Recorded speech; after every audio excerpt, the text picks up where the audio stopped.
Si vous avez des pommes de terre à la maison, préparez cette recette. C'est encore meilleur que de la viande. Je vais commencer par ajouter 3 pommes de terre coupées dans une casserole avec de l'eau chaude. Je vais ajouter une cuillère à café de sel. Je vais en saupoudrer sur toute la casserole pour que le sel soit bien réparti. Laissez cuire jusqu'à ce que les pommes de terre soient tendres et prêtes pour l'étape suivante. Je vais retirer toute l'eau. J'utilise une passoire pour faciliter le processus.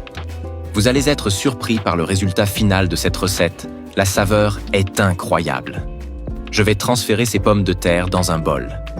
Je vais utiliser un presse-purée pour écraser les 3 pommes de terre. Mais vous pouvez utiliser quelque chose de similaire que vous avez chez vous. L'important est d'obtenir la texture que je montre ici. Je vais ajouter 150 g de saucisses coupées en morceaux, 100 g de parmesan râpé et aussi du persil selon votre goût. Regardez comme c'est beau, ça me donne déjà faim. Je vais mélanger jusqu'à ce que tous ces ingrédients soient bien amalgamés. Ne vous précipitez pas. Lorsque vous goûterez cette recette, vous l'ajouterez à votre liste de recettes préférées. Faites le test, essayez. Cela devrait avoir cette texture ici. Je vais ajouter une tasse de fécule de maïs. Je vais mélanger à nouveau. Cette recette comporte plusieurs étapes où il faut bien mélanger les ingrédients.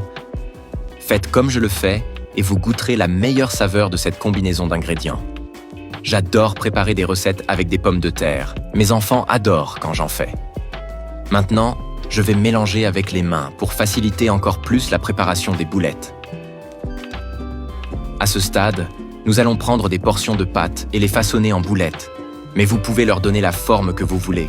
C'est à votre convenance, mais de cette manière, il est plus facile de les frire.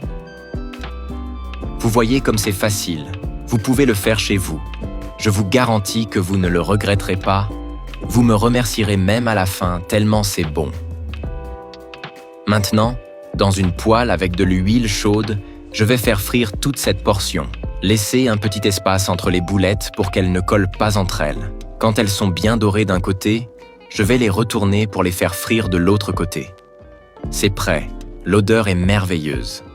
Maintenant, il suffit de retirer l'excès d'huile, de les transférer dans un bol ou quelque chose de similaire que vous avez chez vous, de les couper et de servir. Les amis, j'adore cette recette. Je suis sûr que vous et toute votre famille l'adorerez aussi. Moi, je la fais chaque week-end. Et quand je la fais, il n'en reste jamais. Ma famille adore et me demande d'en faire tout le temps. J'espère que vous avez apprécié cette recette. Merci beaucoup d'avoir regardé cette vidéo jusqu'ici. On se voit dans la prochaine vidéo. À bientôt.